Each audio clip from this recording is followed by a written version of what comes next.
Hello everyone, welcome to the April 22nd edition of Market Opening Bell, your 10-minute guide to the stock market. The ceasefire agreement between the United States and Iran is set to expire on Wednesday, April 22nd, US time. Investors are closely watching the progress of negotiations and Hong Kong stocks fluctuated higher throughout the day. The Seng Index opened 81 points higher, briefly fell 19 points before noon to 26,342, then rebounded in the afternoon, rising as much as 168 points to 26,529. It closed at 26,487, up 126 points or 0.5%.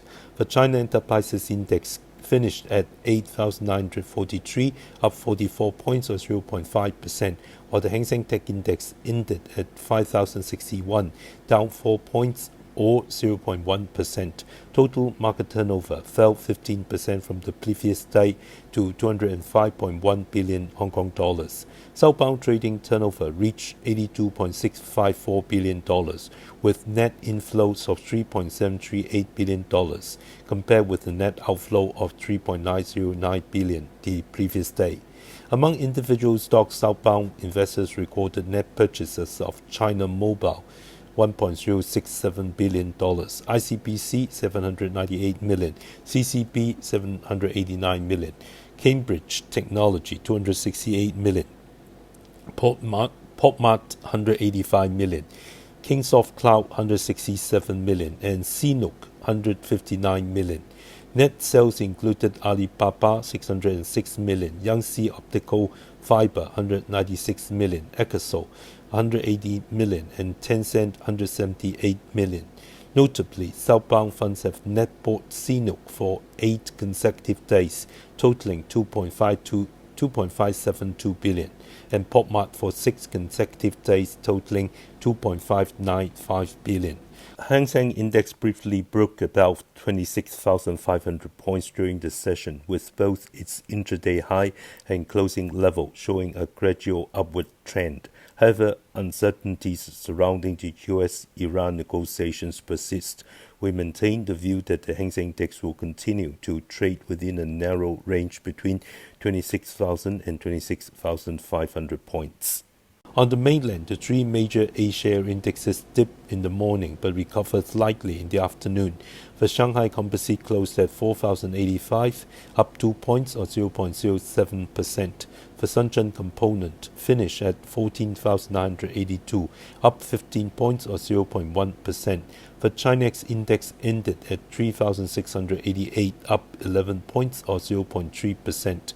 Combined turnover across Shanghai and Shenzhen reached 2.41 trillion yuan. The renminbi central parity rate against the US dollar rose 54 points to 6.8594.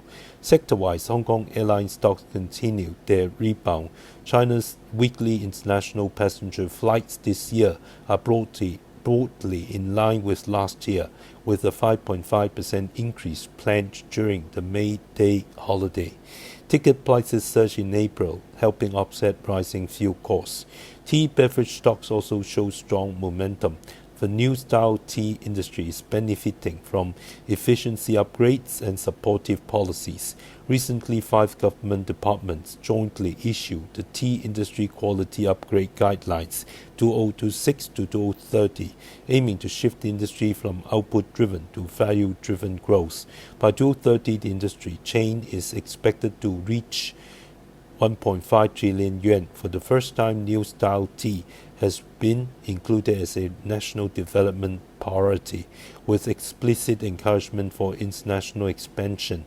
The government plans to cultivate at least 5 industrial clusters with revenues exceeding 10 billion yuan by 2028, supporting leading plants such as Haiti and Auntie Jenny and Nayuki in their capital market operations. In corporate news, CATL held its 2026 Super Tech Day event on Tuesday evening, themed the Polar Appointment. It unveiled a series of new battery products, including the 3rd generation Kirin battery, Kirin condensed state battery, 3rd generation Seng Super fast charging battery, second generation Freedom Super Hybrid Battery and Chocolate Swap Battery, covering applications from passenger cars and hybrids to racing and battery swapping. China Unicom announced its first quarter 2026 results, which fell short of expectations due to rising costs. Operating revenue reached 102.8 billion yuan, down 0.5% year-on-year, slightly below forecasts. Service revenue was 90.1 billion yuan, down 0.9%. Computing power revenue rose 8.3% to 15.4 billion yuan, with Intelligent Computing Center revenue up 11.7%. Net profit attributable to shareholders was 4.885 billion yuan, down 17.6% below expectations. The VAT adjustment effective from early 2026 from 6% to 9% is expected to negatively impact full-year net profit by about 18.2%, with effects already visible in Q1. Employee compensation rose 13.6% to 17 billion yuan, further pressuring profits. Capital expenditure for 2026 is expected to be cut to 50 billion yuan, with computing power investment rising to over 35% to support long-term AI infrastructure growth.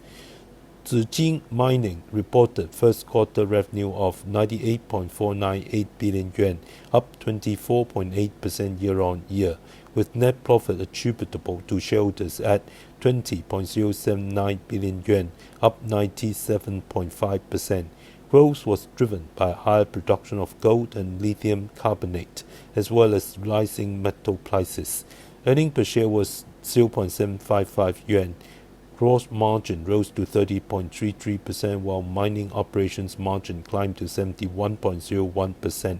The company announced a dividend plan for 2026 to 2028, pledging to distribute at least 35% of distributable profits in cash annually. Zijin Gold International posted net profit of about $807 million for the 3 months ending March 31st, 2026, up 3.85 times year-on-year. Its all-in sustaining costs rose to $1,638 per ounce, compared with $1,501 at year-end of 2025, mainly due to higher gold prices increasing royalty costs. Luk Fook Group continued strong growth in Q4, with overall retail sales up 19%. Retail revenue and same-store sales rose 36% and 33% respectively. Hong Kong, Macau, and overseas markets saw retail sales revenue and same-store sales rise 42%, 41%, 39%, with Hong Kong particularly strong thanks to robust local demand, favorable price differentials, and renminbi appreciation driving mainland tourist traffic. Mainland retail sales rose 8%, with revenue up 20% and e-commerce sales up 22%. Xtep International reported Q1 2026 operating data for its mainland business. The main brand grew at a low single-digit pace, with retail discounts at 25 to 30% off and inventory turnover at about 4.5 months. Saucony sales grew over 20%, confirming Xtep's success in professional running and high-performance footwear. Management maintained guidance for mid-single-digit revenue growth in 2026. The company plans to reclaim distribution rights for about 500 stores to boost direct-to-consumer operations, which may pressure sales and margins in the short term. Sugami China issued a profit alert, expecting net profit of 1.094 billion yuan for the year ending March 31st, 2026, up about 40%. Growth was driven by rising demand for manufacturing equipment, as well as strong demand from emerging sectors such as AI, liquid cooling, and semiconductors. Cost-cutting initiatives also contributed. Yuyuan Industrials issued a profit warning, expecting net profit for the 3 months ending March 2026 to fall 50 to 55% year-on-year, compared with $75.8 million in the same period of 2025. The decline was attributed to global economic uncertainty, geopolitical tensions, seasonal mismatches, and rising unit costs in footwear manufacturing. Johnson Electric also issued a profit warning, forecasting net profit of 197 to 207 million US dollars for the fiscal year ending March, down 21 to 25% year-on-year. The decline was due to higher distribution and administrative costs, FX impacts, provisions for claims and compensation, and non-cash impairment of intangible assets from past acquisitions, as well as unfavorable fair value changes in certain investments. Market concerns over whether the US and Iran will hold peace talks drove crude oil prices sharply higher on Tuesday, while US stocks fell for a second consecutive trading day. The fear gauge VIX index rose 0.6 points or 3.3% to 19.5.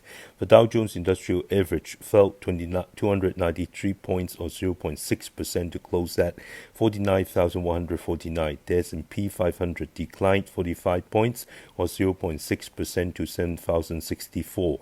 The Nasdaq Composite dropped 144 points or 0.6% to 24,259. All sectors fell except energy, with real estate leading the declines. The Nasdaq Golden Dragon China Index, which tracks Chinese stocks listed in the U.S., fell 187 points or 2.6% to close at 7,020. Shortly after the market closed, U.S. President Trump announced an extension of the 2-week ceasefire agreement with Iran. He stated that the extension was necessary due to serious divisions within the Tehran government, but emphasized that the naval blockade of Iranian ports would continue. On the individual stock front, United Health reported first quarter results that beat expectations and raised its profit guidance, sending its shares up 7%. Amazon announced it would invest an additional up to $25 billion in AI company Anthropic, with its shares rising 0.7%. Apple CEO Tim Cook said he is in good health and will continue to serve as chairman for the long term, yet the stock still fell 2.5%. 3M posted first quarter results that beat expectations, but sales slightly missed market forecasts. The company maintained its full-year outlook, and its shares fell 2%. The company reported adjusted earnings per share of $2.14, higher than $1.88 in the same period last year and above the market consensus of $1.98. Adjusted sales rose 3.9% year over year to $6 billion, slightly below the expected $6.01 billion. The company continued to forecast adjusted earnings per share for 2026 in the range of $8.50 to $8.70, with adjusted sales growth of approximately 4%. The market had expected non-GAAP EPS of $8.65 and sales of $25.1 billion. SpaceX is preparing for its initial public offering, targeting to raise $75 billion, which could become the largest listing in the world. The IPO is expected in late June, and retail investors will also receive a significant portion of this share allocation. A demonstration event will begin on Tuesday at the launch facility in Texas, including all-day meetings and analyst tours. U.S. March retail sales rose 1.7% month-over-month, with the previous month's figure revised upward to 0.7%. This beat expectations of a 1.4% increase and marked the largest gain since March 2025. The surge was driven by higher oil prices amid the Middle East conflict, which boosted spending at gas stations. U.S. pending home sales in March rose 1.5%, exceeding the expected 0.5% increase. However, higher mortgage rates and tight inventory continue to constrain the housing market. U.S. business inventories in February rose 0.4% month-over-month, slightly above the expected 0.3% gain. This was the largest increase since January 2025, mainly driven by a 0.8% rise in wholesale inventories. Retailer and manufacturer inventories increased by 0.2% and 0.1% respectively. Our stock pick today is Genscript Biotech, stock code 1548, leveraging its proprietary gene synthesis technology alongside other technical expertise in life science research and applications. Genscript Biotech has successfully established three major platforms: Genscript Life Science Group, Genscript ProBio, and BestSign. Additionally, the group holds a significant investment in Legend Biotech, an integrated cell therapy company. As the core platform of the group's biotechnology facilities, the Genscript Life Science Group provides global scale integrated research services and products to empower biological discovery. Through its self-developed integrated platform, it offers complete solutions covering DNA synthesis, RNA synthesis, peptide synthesis, protein production, reagent antibody development, as well as life science instruments and consumables. These solutions support researchers in pharmaceutical companies, biotech firms, and academic institutions in accelerating the transition from research ideas to impactful biological discoveries.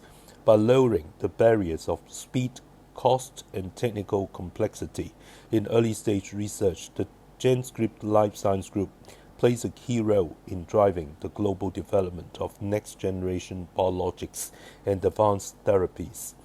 Genscript ProBio, a subsidiary of the group, is a widely recognized global CRDMO that empowers innovators in biologics and cell and gene therapy (CGT) by providing end-to-end solutions.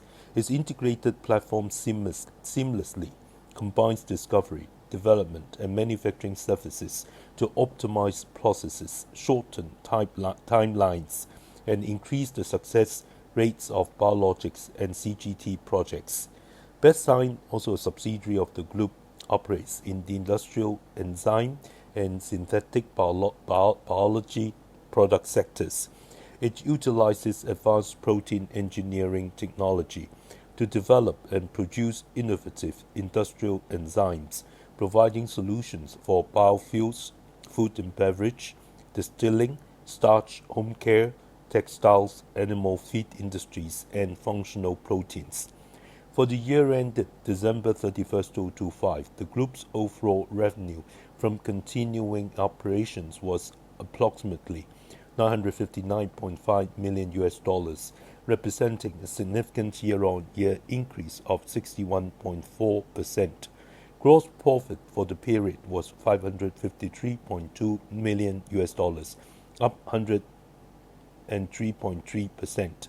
The growth in revenue and gross profit was primarily attributable to a substantial increase in licensing revenue, mainly from sub-licensing revenue generated by Nova Medicines. Sustained investment in commercial promotion coupled with a global brand transformation that enhanced brand awareness, particularly in Europe and the US. The rapid growth of the gene-to-protein business, driven by rising demand for AI-powered drug development and multi-antibody drug development, accelerating growth by successfully capturing the recovery in biologics CRDMO demand and market conditions, and the launch of innovative industrial enzyme products to continuously expand market share. Recommendation: buy price $14, target price $15.50, stop loss $13.30. I do not hold the aforementioned stock.